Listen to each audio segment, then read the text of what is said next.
Hi எல்லாரும் வந்துட்டீங்களா? So நான் எப்போ சொல்றதா, நீங்க எங்க வேணா படிங்க. என் சேனல்ல வந்து ரிவைஸ் மட்டும் பண்ணுங்க. ஸோ இன்னைக்கு என்ன பண்ண போறோம் அப்படின்னா, ஒரு 50 கொஸ்டின்ஸ் வந்து எடுக்க போறோம். ஸோ இது தமிழ்ல உள்ள வேர்ட்ஸ் பேஸ் பண்ண கொஸ்டின்ஸ். ஸோ இதுல கடகடன்னு ரிவிஷன் போட்டுடலாமா? தொன்மை என்னும் சொல்லின் எதிர்ச்சொல் என்ன? தொன்மைன்னா பழசு. அப்ப அதோட எதிர்ச்சொல் புதுமை. நசை என்னும் சொல்லின் எதிர்ச்சொல். நசைனா அன்பு. ஸோ அதோட எதிர்ச்சொல் வெறுப்பு.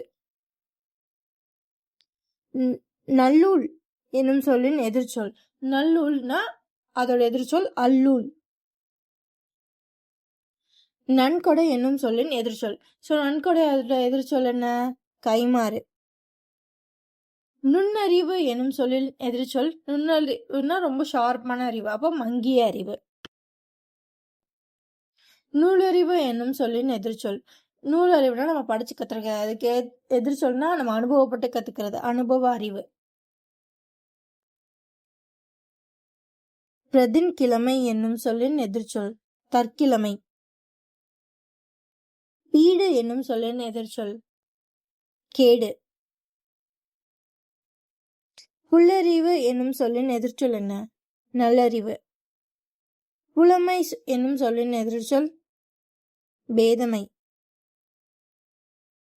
பெருவிளக்கு என்னும் சொல்லின் எதிர்ச்சொல் அருவிளக்கு. மீக்கூத்தர் என்னும் சொல்லின் எதிர்ச்சொல் குறைத்தல். வழுதல் என்னும் சொல்லின் எதிர்ச்சொல் என்ன? இகழ்தல். வலம்புரி என்னும் சொல்லின் எதிர்ச்சொல் இடம்புரி. ஓடுமீன் என்னும் சொல்லின் எதிர்ச்சொல் உருமீன்.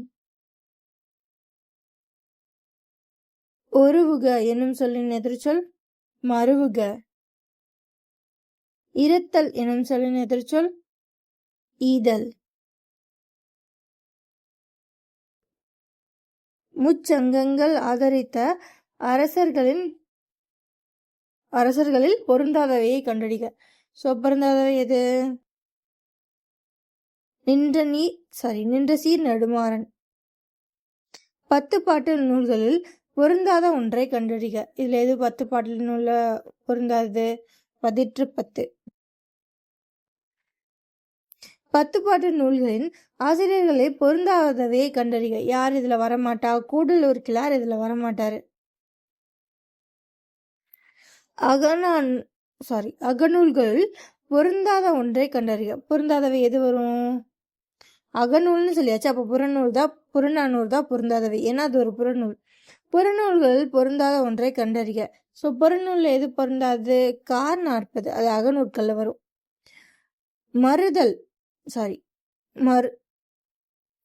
மருந்தால் பெயர் போன்ற நூல்களில் பொருந்தாதவற்றை கண்டறிக. ஆச்சாரக்கோவை. ஏன்னா சிறுபஞ்ச மூலம், ஏலாதி, திரிகடுகம் இதெல்லாமே மருந்து. சமண நூல்களில் பொருந்தாததை கண்டறிக. அப்படின்னா சமண நூல் இல்லாம வேற நூல். ஸோ அப்படி பார்த்தா குண்டலேசி, சிலப்பதிகாரம், சிவ சிந்தாமணி, வளையாபதி. ஸோ இது எல்லாமே சமண நூல் தான். சைவ நூல்களில் பொருந்தாதவற்றை கண்டறிக. சைவ நூல்ல பொருந்தாதவைன்னா அப்போ வைணவ நூலா இருக்கும். ஸோ இங்கே சமண நூல்ல பொருந்தாதவைன்னா பௌத்த நூல்கள். ஸோ அதே மாதிரி சைவ நூல்ல பொருந்தாதவை வைணவம். ஸோ வைணவம்னா என்னவா இருக்கும்? திருவாய்மொழியா இருக்கும். ஐம்பெருங்காப்பியங்களில் பொருந்தாதவற்றை கண்டறிக. அப்ப ஐஞ்சிருங்காப்பியங்கள் இல்லை ஒண்ணுதான் இருக்கும். ஐஞ்சிருங்காப்பியங்கள் இது எது இருக்கு? நீலகேசி தான் இருக்கு. செயல் காப்பியங்களில் பொருந்தாதவற்றை கண்டறிக. எல்லாமே செயல் காப்பியம்னா எது? அதுக்கு ஆப்போசிட்டு. உரைநடை காப்பியம் தான் அதுக்கு ஆப்போசிட். ஸோ உரைநடை காப்பியம் இதுல எதுல இருக்கு? சிவகாமியின் சபதம். மற்ற எல்லாமே வந்து செயற்காப்பியங்களா தான் இருக்கும். நம்மாழ்வார் பாடிய நூல்களில் பொருந்தாதவை. ஸோ அப்ப நம்மாழ்வார் பாடிய நூல் இதுல என்னென்னலாம் இருக்கு? அப்ப எது இல்லை? பெருமாள் திருமொழி மட்டும் இல்லை. அது வந்து குலசேகர ஆழ்வார் பாடியது. ஓகேவா? ஸோ மற்றதெல்லாம் என்ன? பெரிய திருவந்தாதி, திருவிருத்தம், திருவாசிரியம் இதெல்லாமே யாரு? நம்மாழ்வார் பாடியது. பாரதிதாசன் எழுதிய நூல்களில் பொருந்தாதவற்றை கண்டறிக. பாரதிதாசன் எழுதினதுல இது இல்லை. எது இல்லை?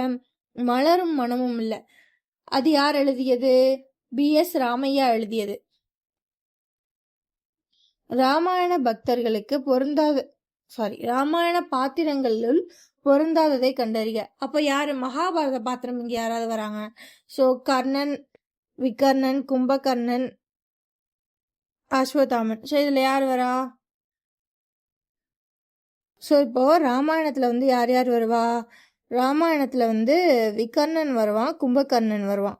ஸோ இதில் வராதவங்க அப்படின்னு பார்த்தீங்க அப்படின்னா அஸ்வத்தாமனும் கர்ணனும். ஸோ அஸ்வத்தாமன் கர்ணன்லாம் எதில் வருவாங்க அப்படின்னா மகாபாரதம் எவ்வளோ சீரியல் பார்த்துருப்போம் அதில் வருவாங்க. ஓகேவா? ஸோ அடுத்து சங்ககால புலவர்களின் பொருந்தாதவற்றை கண்டறிக. அப்போ பிற்காலத்தில் உள்ளவங்களை கண்டறியணும். ஸோ அப்படி பார்த்தா கோதை நாயகி தான் பிற்காலத்தில் வருவாங்க. காலத்தார் மூத்தவர் என கண்டறியர். கவிமணி, நாமக்கல் கவிஞர், அறிஞர் அண்ணா, உமாபதி சிவம். ஸோ இவங்க 4 பேரில் யார் சீனியர்னு கேட்டிருக்காங்க. அப்படி பார்த்தா உமாபதி சிவம் தான். பாண்டியர்களின் பெயர்களில் பொருந்தாதவை கண்டறிக. அப்போ சோழ பெயரை தான் கண்டுபிடிக்கணும். ஸோ அப்படி பார்த்தா கிள்ளி. வள்ளர்களில் பொருந்தாதவை கண்டறிக. சேரன். ஏன்னா பாரி, அதியமான், இவங்க 3 பேரும் கடையில் வள்ளர்களில் வருவாங்க. அப்போ பொருந்தாதது சேரன்.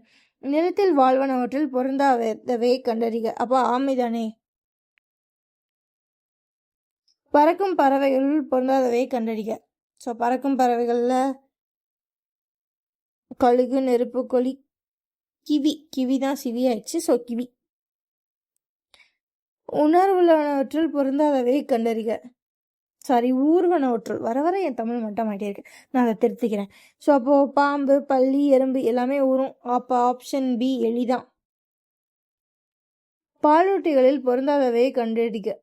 அப்போ திமிங்கலம் பாலூட்டி, வவ்வால் பாலூட்டி, மனிதன் பாலூட்டி, உழுவை தான் பாலூட்டி கிடையாது. கதை தலைவியர்களில் பொருந்தாதவையை கண்டறிய. கண்ணகி, கூனி, மணிமேகலை, சீத்தை. ஸோ கண்ணகி, மணிமேகலை, சீத்தை இவங்க எல்லாருமே ஒரு மாதிரி ஹீரோயின் பாட்டில் தான் வருவாங்க. கொஞ்சம் வில்லி பாட்டில் யார் வருவாப்பிலன்னா நம்ம கூனி வருவாங்க. ஸோ அவங்க அதுதான் ஆன்சர். ஒரு குடும்ப உறுப்பினர்களில் பொருந்தாதவை கண்டறிய.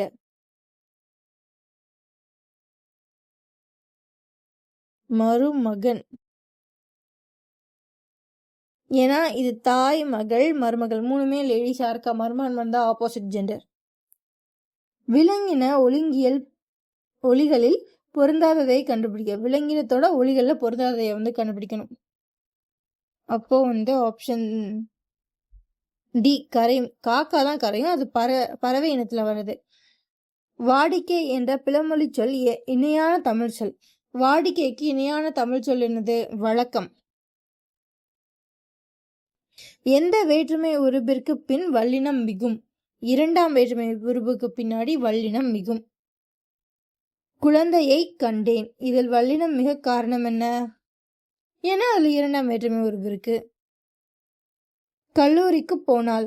இதில் வல்லினம் மிக காரணம் 4ஆம் வேற்றுமை உருபு. 6ஆம் வேற்றுமை தொகையில் அது மறைந்திருக்கும் போது வல்லினம் மிகும். சரியான எடுத்துக்காட்டை எழுதுக. ஆப்ஷன் பி தாமரை பூ. 7ஆம் வேற்றுமை தொகையில் வல்லினம் மிகும் இடத்திற்கு பொருத்தமான எடுத்துக்காட்டியது. அப்படி பார்த்தா பாக்குத்துள். வன்றொடர் குற்றியலுகரத்தின் பின் வல்லினம் மிகும் என்பதற்கு எடுத்துக்காட்டியது.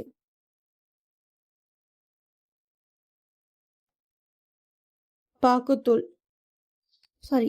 இது தப்பு. 7ஆம் வேற்றுமை தொகையில் வல்லினம் மிகும் இடத்திற்கு பொருத்தமான எடுத்துக்காட்டு கேட்டிருக்காங்க. ஸோ பொருத்தமான எடுத்துக்காட்டு அப்படின்னா வழிச்சென்றான். அதான் கரெக்டான ஆப்ஷன். மென்தொடர் குற்றியலுகத்தில் பின் வல்லினம் மிகும் என்பதற்கு எடுத்துக்காட்டு எது? இரும்புத்தூள். வல்லின எழுத்துக்கள் 6.